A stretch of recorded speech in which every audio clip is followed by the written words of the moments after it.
It is Monday, August 24th, and we're going to begin our technology meeting. My name is Kevin Strobel. Scott Matz. Greg Cooper. Julia Olson. And that's who's here for our technology meeting? And Tanya Bell. And we'll go ahead and get started. And Scott, you can just go ahead and jump right in. All righty. Working our way down the agenda. Infinite Campus, one of our long-standing items that's been on the agenda since February. We have rolled it out to parents, so we rolled that out on August 7th. We've had a fairly good adoption rate so far. About 1/3 of parents have created their accounts. Who's this for? Infinite Campus? Yep, Infinite Campus. So that will continue over the next couple of weeks. We anticipate probably the next big push is going to be shortly after school starts. We saw a big push with high school schedules coming out and that sort of thing. So parent accounts will continue to be created, and that's a rolling phase-in really for us. Training for our teachers will occur on Thursday, so that we'll cover the ins and outs of the grade book, behavioral referrals, the special ed side of it. So they'll be up and running, and we also have follow-up videos, training videos, that sort of thing that they'll be able to reference after the fact as well. So at the conclusion of that training, we'll completed all training for our staff. There will be follow-up from both Infinite Campus and the BCIU to support us in the rollout, but that will finish the initial onboarding for us into that system. On the telecommunications update, work continues on that front. We are delayed on that one, largely based on the storms back in August. Service Electric, who is the cable installer for that one, the install crews were pulled off to repair storm damage in the district, particularly on the Amity side and just in their service territory overall. So we are behind with that cutover. However, configuration of equipment continues, and we will be scheduling that cutover as soon as they can finish up the wire installs and that sort of thing. Pending additional storms, is there any date? Not yet. They are finally coming off of their storm repair area, so they'll be scheduling that with us to get back into the buildings to finish that part up yet, but we don't have a hard date. The challenge for us is mostly going to be now just scheduling it around a time that's not disruptive to operations for students. So we're looking for dates and times that we can work that in with students entering the building and that sort of thing at this point.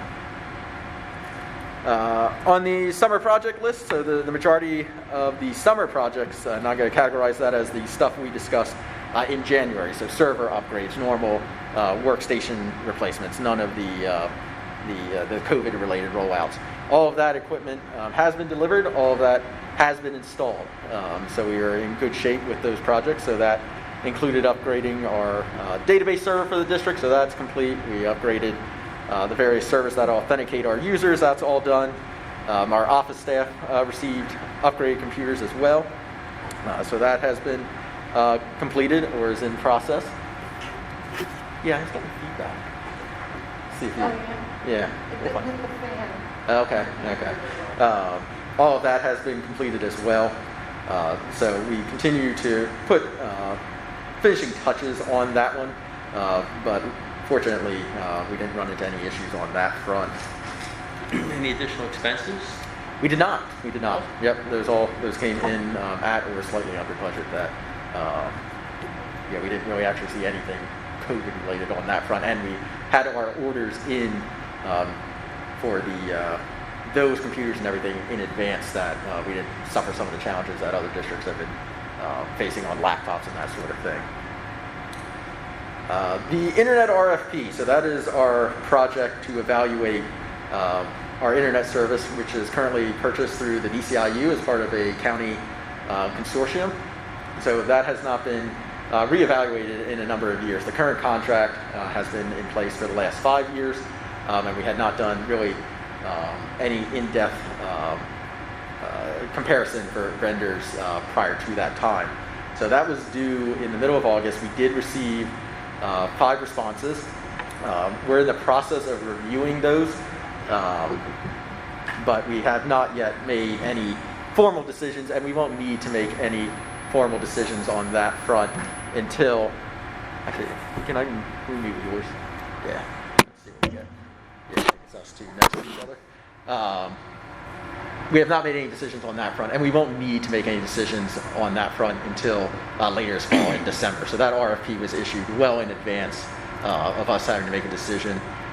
Initial glance at the proposals does yield some positive results that we may be able to save some money, but we're really going to have to review them in detail to make sure vendors actually responded per our specs. Current Windstream? Our current provider is officially the BCIU. Okay. On the back end, there's a number of providers that they receive internet from, but they ultimately provide it to us. And they are also going through a similar rebid for the consortium. So the goal is to have our Danny Boone specific pricing, and then we can also work in the consortium pricing as well to see whether it makes sense to continue in that consortium or if it makes more sense to go about it on our own. So we'll have more information throughout the fall on that project, but we were pleased to have at least several responses from vendors that we can actually compare and hopefully drive that price down as much as possible. On the digital learning front, so the K-8 iPads, no change from last month. Those were deployed in classrooms at that time. They remain deployed in classrooms for that. On the digital classroom front, we have one of the units here. So this is one of the units that will be used in classroom to facilitate the remote learning. We've had some challenges on that front for equipment deliveries and installs. So we have all of the carts are in, they have been assembled. All of the TVs are in. We have some issues with hardware for mounting that we're waiting on screws to come in for that.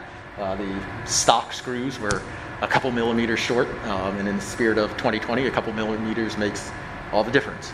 And we also are awaiting computer deliveries for those units as well. We do have a backup plan for the computers that would allow teachers to utilize their laptop computers potentially, but once we receive those screws, we can finish assembly. But at this point, we have limited in a completed assembled fashion. So this is the first unit we went through for proof of concept, and we have to assemble the remainder of those. However, once they are assembled, our proof of concept did validate out. It really is just Zoom on steroids for our teachers. So it is not any additional training over the program they were using in the spring. Really, it's just enhanced functionality. So it's a larger screen so they can more easily see and interact with the students who are remote. It's a better webcam, so it's a better picture, better sound quality for both the viewer and the host. And all of these problems, again, are not insurmountable. Really, it's just time. Time is our enemy right now, but all of these problems ultimately do have a resolution once the hardware comes in for us. So we're expecting that sooner rather than later, but honestly, we're caught up in the same supply chain issues that everyone's facing. How many units would you say you're short? So right now, from the screw perspective, I mean, it impacts all of the units. So we have the carts, but to be able to manage or mount the TVs and everything, that is impacting all of them. I mean, we ordered a total of 125. We were able to procure enough to get 4 of them going. So, it's the majority of them that'll have to be mounted in that respect. So we're expecting it. I was telling Dr. Cooper I learned more about supply chain for hardware than I ever wanted to know, and I now know that most of the manufacturers all feed up to one big guy that is struggling. But once we have those in, then we can complete that install. But like I said, it is not. Before that you have up and running, any testing? We did do testing. Yep, and it has worked. Has worked out well with our district equipment. We're pleased with the functionality and the ease of use. So it's really just a waiting game for us to be able to assemble it. Otherwise, we should be able to rock and roll. And Mrs. Treehouse was working with our faculty today on this unit, so allowing them to get a hands-on, even though the unit isn't in their classroom directly. They're able to come in, interact with it. There was some anxiety around, what is this thing? It looks a little frightening when you first see it, but really once people realize it's just Zoom on the back end, we're just enhancing the hardware to power it. We see a lot of those fears start to alleviate, at least on that front. So, and they were lantern that follows them around the room? Is that- No. So it is stationary. There is a remote to allow you to do it, but it is not actually following you Okay. via any sort of tracking device or anything like that. Yeah. Let's see. Continuing on the digital learning. Are we still talking about the cameras and stuff, or can I interject a question? Absolutely. So you said we had 25 full sets that we ordered? We have 125. 125. 125? Yes. And we have how many fully assembled stations? 4. How many? Yeah. There's no screws. Yeah. Yeah. Okay. So how many fully assembled stations should we have by the first day of school? It is dependent on us getting the hardware. It is 100% dependent because we can't. We have cameras for 125 units, and we just need to Assemble them. assemble it all. Correct. So what's the backup plan? Screws. What's He the said backup this- plan? this is the hardware, the If screws. If that's not here by Oh, Monday. Yep. So we have 2 levels of backup plan. The first, if there is a computer that goes on that we're waiting on as well, that we can utilize a teacher device if that doesn't come in. As far as the hardware with the TV and whatnot, that would require us to basically use the teacher device exclusively for all aspects of it. The sound, the video interaction. Basically, this unit wouldn't be able to be put in action until we can complete the mounting because, really just the back and forth element of it. If we only have, this might be a little bit beyond a question for you, but if we only have 4, and it's Monday morning, where are those 4 going to be? Yeah, who was selected? So right now we started with the high school for the rollout and progressing down. Progressing down through each of the grade levels, then to the middle school, intermediate, primary, going down through. So all 4 are in high school? They are currently, So yes. when you said that the teachers had realized it's really just Zoom on crack, the teachers at the high school realized that, correct? That we have invited all the teachers. So we also had middle school teachers that was in a session today. So they're all being Zoom on crack. Yes, they are all invited to come participate with it. High school obviously would interact with it in their own classroom first. That's going to show that it's massive steroids. Oh, whatever. It was my interpretation. No, so do everybody all the way down to the elementary school, or they can these days, these 4 days, 5 days to train Yes. on the equipment? Yes, they've have it. Yes, they can sign up. We have it set up in a classroom here at the high school, and they can personally plug in and interact with it. Also, just get a general overview of the functionality. Question and answer session as well.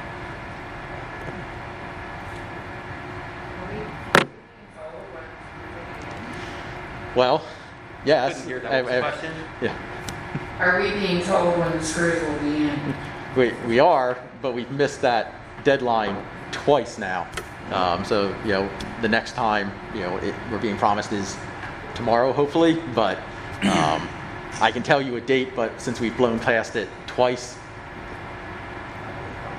exactly, yeah, confident is low. And we've reached out to other vendors, and that's where we found that yes, other places sell them. They all are ultimately coming from, I think it's Hilliard or Hillman is the manufacturer. So, and that's where the issue is. So, going to a Lowe's or a Home Depot, it doesn't matter. They're all coming from that same But mothership.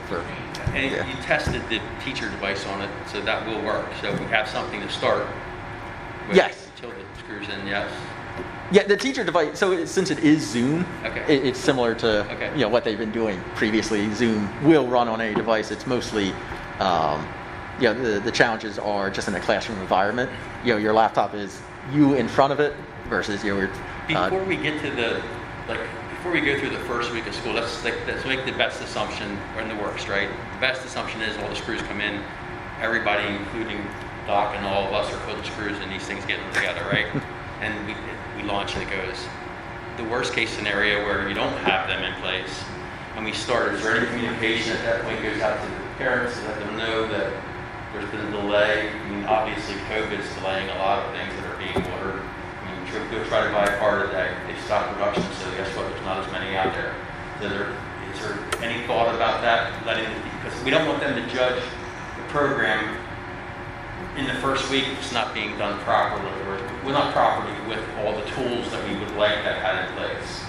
What this allows for the teacher to do is have more of a, for the students to have more of a view of the teacher doing the instruction instead of being viewed through a laptop devices, being viewed through the television screen. Correct me if I'm wrong here, Scott. Correct. So it minimizes the teacher being able to move throughout the front of the classroom without having this device early on. Eventually it will happen. Again, it's a supply and demand thing. The supply chain has been broken. We've had issues with supplies throughout this whole COVID pandemic. It's one of those things that we have no control of. What we can control is the use of this device, the laptop itself, with minimal movement by that teacher will be needed to begin with, yes, but eventually the end result will be this once the screws do come in. Now, with this, there's no lanyard, so it's not going to follow them around anyway, is what I'm hearing today. So they're going to be stationed. It's still gonna restrict their movement, they're still gonna have to be planted in front of it. This Correct. is not how elementary teachers teach. Right. It's not. Okay, I'm just trying to understand this. Yep. Any other questions on that front? So as we're talking about Zoom again being the back end of this, the BCIU has negotiated consortium pricing for Zoom for the county at almost 50% off the cost that we would be able to obtain it through the district. So in the spring, we've been taking advantage of their basic account, which is free to educators. It does have limitations that we've been able to work around. However, as we're going to this fully virtual environment, it does make more sense for us to come online with their paid environment, if for no other reason than there is constant talk that some of these Zoom features are going to become restricted in a free environment versus their paid account. I mean, that's how they make customers. They migrate functionality over to a paid environment. So they have been able to negotiate pricing basically at $30 a user compared to about $50 that we as an individual district would be able to obtain.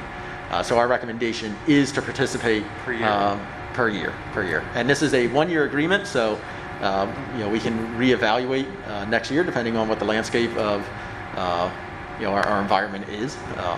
Certainly if you would have asked me last year, would we be here at this time? Are we recommending that now? Yes, correct. So yes, that would be $30 per user. What are the additional features that you get through paid versus now? Because I know they're going to take some away potentially, but they Yep. haven't yet. So it's ease of recording, file storage, that sort of thing, for us to be able, for playback for any like flipped classroom lessons or anything like that. It is user management for us as well, that we can more easily restrict some safety and security settings. That is particularly valuable for us as we have more and more students flowing in. Knock on wood, we've been fortunate not to be a victim of Zoom bombing, but again, having those additional features for us and that additional reporting for us as well. Again, as we have a much more deliberate effort this fall with the use of the platform, we'll have better logging of who authenticated into a meeting, how long were they there, was the chat window enabled for some reason, that sort of thing. So we get just overall better management for us in the platform, again, just to ensure a smoother transition for our faculty as we're coming more and more online and doing a little bit more advanced things with the platform, but also to ensure safety of our students as well as safety and the security of it, so that we don't fall victim to any exploits that may exist Is that in the free something account. for this meeting tonight in the voting meeting, or will it be addressed in the next one? Is it something we're going to bring up?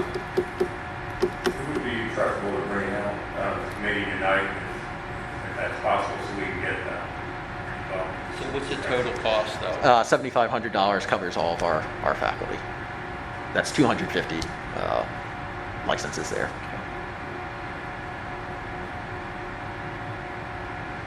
Okay. Last but not least, the last meeting we talked about School Pass, which was our health screening app. So I am once again the bearer of great news. So development of that is in progress. However, the developer is again behind on that front and not delivering quite to expectations on that front. This is again a problem that does have a resolution, but time is once again our enemy. I believe they are experiencing some staffing issues, just related to the whole pandemic on their own. So as we're looking towards the 31st, being next Monday, our confidence in that particular app being available for the first day of school is declining. There's still time that we need to be able to roll it out to parents. There's training elements. So with really 4 days to go, we're not feeling that that's going to be likely. Again, The alternative? The alternative is paper and pencil, or a digital format of some sort. It just would not be as automated. We do feel that will be ready early in the school year. It's just next week that we don't feel that we'll hit that mark with the development of that app. So we are constantly in discussions with them, trying to ease it. There was multiple components to that rollout, and trying to prioritize that wellness check element of it above everything else, as we have other processes and procedures that we can rely on for the visitor management and that sort of thing that was included in that app. But that wellness check piece is the piece that we haven't gotten online 100% yet. And again, in the interest of full transparency, we want to make sure you're aware of that piece of it being delayed as well. Is any of it working? What's that? Is any of it working? The data is starting to be imported, but we haven't been able to get our hands on it yet. And that's where the holdup is. It is their data team. And our old program is disabled now at this point? So we never had this particular functionality. We never had any similar functionality. So we can just fall back to what we normally would. Yeah. So the visitor management piece that they have for the screenings and everything, we can fall back to another system there. Right. But this wellness check, we didn't have an equivalent program that we could fall back on. Great. Any questions? I heard today, I'm sorry to bring it back, We but can hear you. I heard today that no elementary teacher so far has received training on these points. So is that planned for this week? Yes. So today was the very first day of training. So if they have, I talked to Mrs. Hefter, I know, this afternoon, and she was really pushing her staff to sign up, in particular on Friday or in the afternoon. So I wasn't in every session this afternoon, so I can't speak to if any of them were there, but I do know, today was the very first day, so they hadn't cycled through quite yet. I can speak a little bit, Scott. So our training model for the device specifically is every afternoon for the 5 days this week. To maintain a small group, people in actually engage the device. People signed up for stocks, sign up for Genius. The elementary folks, probably not as many people, or at least the primary sectors. We had MAP training this afternoon from Northwest Education Association. So more people at the elementary level were engaged in MAP training specifically.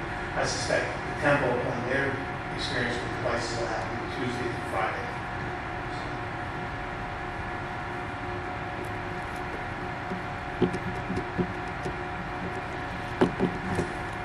If you don't have any other I was questions? going to say, any other questions? What was the cost of the app? Like, have we already approved that? Is that something we're... Yeah, I believe that was approved at the committee of the whole. I think that was on that agenda. Okay. Oh, okay, yeah, that's a special. This is different from No, it was already. that. Oh, before, okay. Yeah. Just making sure. I knew it was recent, yeah. Great. If there's no other additional questions, this concludes our meeting, technology meeting for August 24th.